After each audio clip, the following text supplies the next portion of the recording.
Hey there, horror movie tea sippers. The following podcast episode will contain spoilers for the movie we are about to review. If you have not seen the movie and do not wish to have anything ruined prematurely, please do not continue to watch or listen until you have seen the movie. And welcome to the Horror Movie Tea Podcast.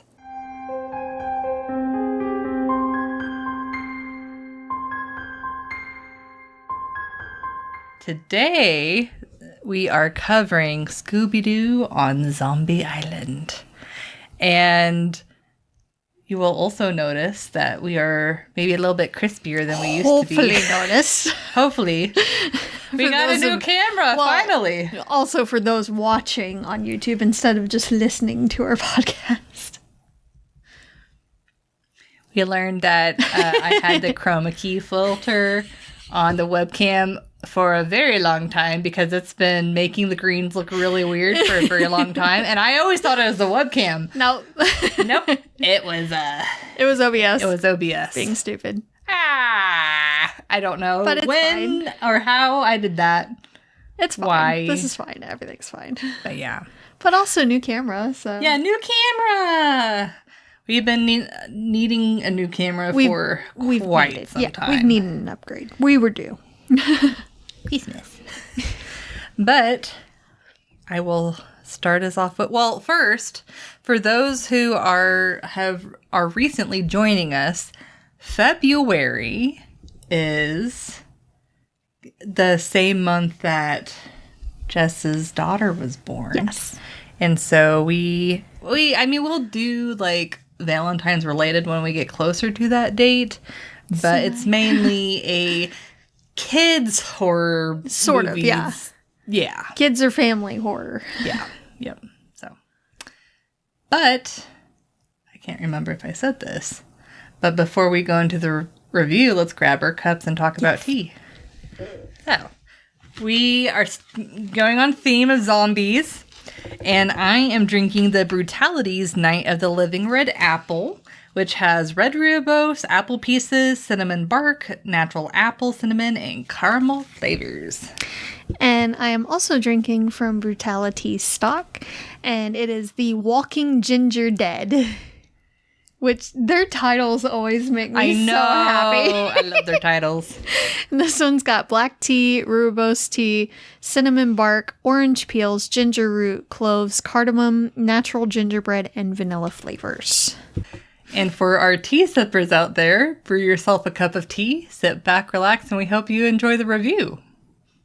And I forgot to write the summary, so I am going to wing it. I have seen this movie. It's Scooby-Doo. So Scooby-Doo and the gang decide that they are not going to be solving mysteries anymore, and they kind of separate ways. They had burnout. Yeah. They took a break. Yeah.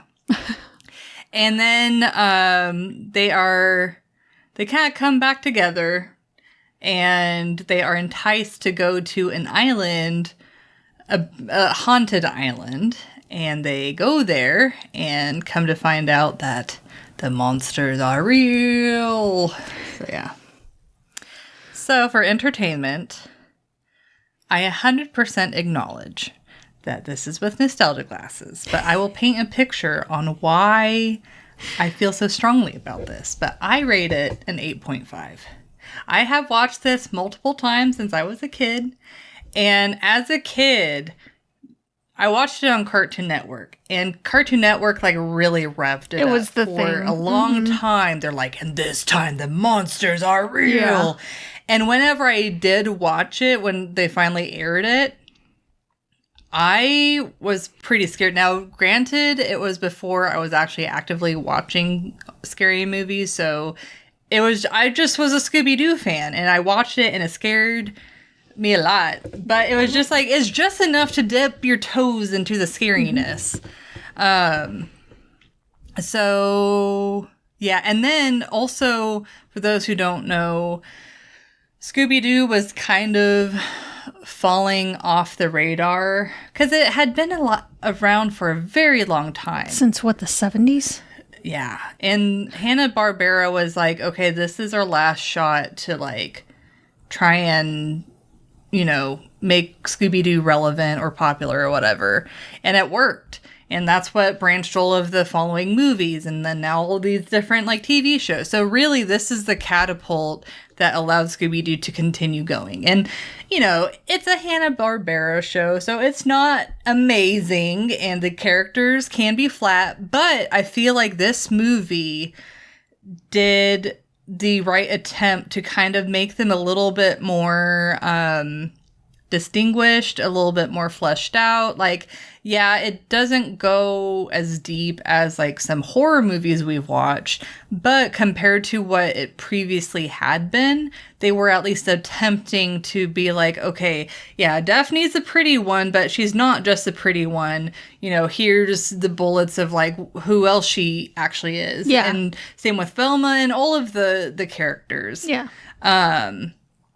And I think I also like, apparently it was a Japanese animation studio that took this over, but I like how dark they made it. Like they actually made it spooky. And it's like maybe in like the very beginning of the Scooby-Doo cartoon, it kind of was, but it was like there's always like a laugh track in the background. Oh, yeah. And it's like it never, like this movie is just on its own. Like it just feels extra dark. The saturation is dark. The colors are dark. And it's like as the movies go on, you see that the colors get brighter again, and it's like I kind of miss the dark tone that they went with, and it's like this was like a huge risk, and actually, like the reason why the following movies aren't as good was because after it was successful, because they thought it was going to flop, so they actually gave the Japanese animation studio a lot of creative liberties that were risky. Because they're like, oh, it's probably going to flop anyways. Who cares? So they made choices that made it successful. But then with the following movies, they were like, no, we want to be in this. We want to make sure it's successful. And then they ended up ruining it, as studios do. But anyway, so suffice it to say, what I'm trying to get at is as far as entertainment goes, with the context of it, as well as the movie itself, I really enjoy it. I think they did a really good job. I really wish more of Scooby-Doo's content would go back to this dark tone, because I feel like it really does work when it's done well. And in addition to that, and it goes... The live-action Scooby-Doo movie copied this, but I feel like the Zombie Island version did like splitting up the gang and them reuniting like way better. And it's like, yeah, the characters that were made specifically for the movie, they kind of expanded on a little bit more than like the regular episode, and they still felt like they fit in the Scooby-Doo universe, even though they were technically real monsters. Yeah. But it felt plausible in the plot. Yeah. So it's like, I don't want to beat it too hard, but I like this movie a lot. I really enjoy it. And even rewatching it nowadays, especially the part where Scooby and Shaggy are in like the pit. Yes. And the zombie, like, that scared the shit out of me as a kid. And I'm still like, oh, like, you know how much that would suck? Like, the fact, like, they do, like, a decent job with the tension, because they have to get out of the pit. And then the twist at the end, you know, I mean, the twist has been spoiled multiple times for me now. But it is, like, at the time, that was a pretty good twist. That was a good reveal. So I just like a lot of the choices that they made. And I like that they flesh out the characters. And I will say the only thing that I didn't enjoy was the Scooby's. And I don't remember him being so adverse to cats in the series, but I don't remember him being adverse to him in the series either. But him, like, not liking cats, that was a little bit annoying. Yeah. Because it was a repeated thing. Yeah. And it was, like, a big thing. And I feel like they really used it as a plot device to force Scooby and Shaggy out of the house. So that way they would, like, interact with the zombies. I agree. Could have just as easily been, like, the main owner of the house being like, I hate dogs, you need to eat outside. Right. Yeah. So I didn't, for me, I feel like that took away from the movie. It was unnecessary. But I did feel like the lore around the zombies was really interesting. Not just like the backstory of like how they became zombies, but also like even though what they did was wrong, they also become like sympathetic characters, especially like the newer zombies that actually didn't do anything and they're just being lured to be sacrificed or whatever. And that they're trying to scare off others so they don't share the same fate. Yeah. So I like how it's like, they took a darker tone and they made it scary, but they also kind of like brightened it up by having that like sympathy around the zombies. But yeah. I agree.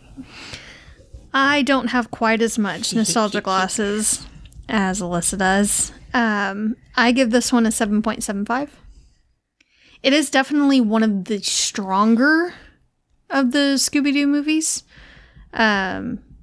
Especially of the older ones. The newer ones, don't get me started on some of the newer ones. Oh my god, they're awful.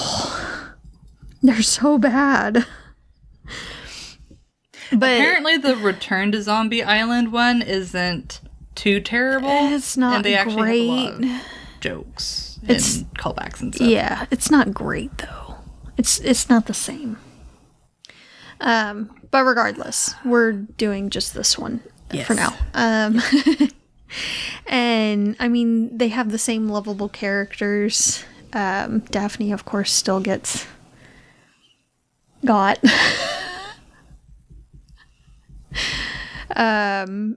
I feel like Velma really was kind of pushed to a little bit more of a background character, but she often is, which kind of makes me sad. She was always one of my favorites growing up, apart from Scooby and Shaggy. Yeah, it's like one of the things where I feel like they had too many characters. Almost, yeah. Because, like, I feel like Velma adds a lot of, not just good comedy, but good exposition. She does. She explains things and puts pieces together. Yeah. So. She kind of puts things together for the audience. Yeah. And rounds it out. She, like, sums it up and rounds it out at the end. And I don't know, how do you feel about Velma, I guess as Daphne too, being, like, suspicious of the gardener? Like, did you feel like it was... I feel like it was fairly justified. He was acting really sus. Yeah, he was. And he was just being weird all around. Yeah. And unapproachable. So, you know, I get grumpy. He was very grumpy. He was very grumpy. Now, to be fair, Scooby also wrecked a lot of his work. So, you know, guy's essentially trying to work two jobs. He's trying to investigate while also gardening. Yeah. So, as a cover. So I get it. But at the same time, he was a little sus. Yeah. A little bit. Yep. So, I don't know. Most of the characters were fairly memorable. Of course, it's a Scooby-Doo movie, so they had some red herring characters like the gardener, like the fisher guy that's trying to catch Big Mona, the catfish with the crazy boar as a pet. Yeah, that was funny. I like how the fish is like such a troll. It is. And I love how the cats were trolling Scooby too. Yeah. I do feel like that was a bit forced. Him going after the cats all the time. Yeah. Like that was unnecessary and they could have just as easily have done something else to reach the same things. Yeah, and I feel like the whole like dogs versus cats trope is just so overdone. And by the time that this movie came out, which was in the late 90s, I believe. Somewhere around there, I think. Late 90s, early 2000s. Yeah, it had definitely been way overdone at that point. Oh, yeah. For sure. I mean, honestly, it felt more plausible if he had been chasing after a squirrel. But... Or a bunny. Yeah, a bunny. Bunny would work too. But it just felt a little forced and weird and awkward. The quote-unquote clues made sense for the most part. I do like how they tried to debunk everything, as they always do. And don't just accept it right off the bat. Like when Daphne like starts floating and all she's like, get me down. Yeah. Yeah, I like how they were trying to debunk it. And then also, like, the zombie ghost guy, like, pointing to in the kitchen, and then they, like, scrape. I thought it also was how they slowly revealed the lore. Yes. Was also interesting. That was pretty well done. And, of course, they had more time to work with it instead of, you know, the 20 to 30 minutes that they normally did per episode. Yeah. So they didn't feel quite as rushed to do so, and it felt a lot more fleshed out because of that. No pun intended. But it was fairly well done. That being said, cartoon physics are, of course, a thing because it's a Scooby-Doo cartoon movie. A lot of it is spoon-fed to you. Of course, there's cat monsters are real, and so are zombies. But sure, voodoo dolls are a thing, and they can make people levitate if you pick them up. Yeah. Things like that. It's just kind of a little odd, but it's a fun kids movie to dip your toes into horror. Yeah. Yep, for sure. Yeah, like, I feel like this is a slightly older kid. Like, Slightly? preteen. I'd say, like, you know, 8. Yeah, like 8 or so. 8 to 12 or somewhere in that line. It's like, kind of dip your toes in, like, here's something a little bit scarier. Let's see how you do. Yeah. This is the intro into scary to see how you might potentially handle some other movies. Yeah. Yep. Oh, no. Realism. Oh, it's a cartoon. It's a Scooby-Doo cartoon. They're not trying to be realistic. Nothing is realistic. The zombies real. There's nothing realistic about it. Yeah. Like, it's got slapstick moments. Like, none of it's really supposed to be real. But they're legitimately trying to go to different places to find actual ghosts and try to get them on camera. I do feel like out of, like, Scooby-Doo media, whatever, it definitely tries to be kind of realistic, at least with the characters. Sort of, until, you know, Daphne levitates and they see a ghost actually on camera. And then, of course, they would lose the camera. Of course. In the bog. Yeah. The swamp area. Of course. Of course. Oh. There is no realism. I can't. It's a Scooby-Doo cartoon movie. There is no realism. 1. That'll work. Like, sure. I feel like the character, like, the Daphne character reactions are fairly believable. Yeah. That, I would accept that, yes. But it's a Scooby-Doo cartoon. Like, there is no realism. Which is fine. You suspend reality because you're watching cartoons, and cartoons have their own physics. Yep. They're like, we need to find the physics. This is here. Fine. At one point, he, like, Scooby-Doo bangs his head in a tree trying to get a frog off his head, and then he, like, blows on his thumb, and his nose becomes an accordion. Like, so realistic. Cartoon. You haven't done that before? I do it all the time. Oh, sure. Right after lunch. On Tuesdays. You have it scheduled in? I got a busy schedule. Got to pencil it in somewhere. Oh my god. So, I will say, if you've never watched this movie, this just may not be your cup of tea, so to speak. We grew up with Scooby-Doo, so, you know. But we grew up with Scooby-Doo. We got the nostalgia.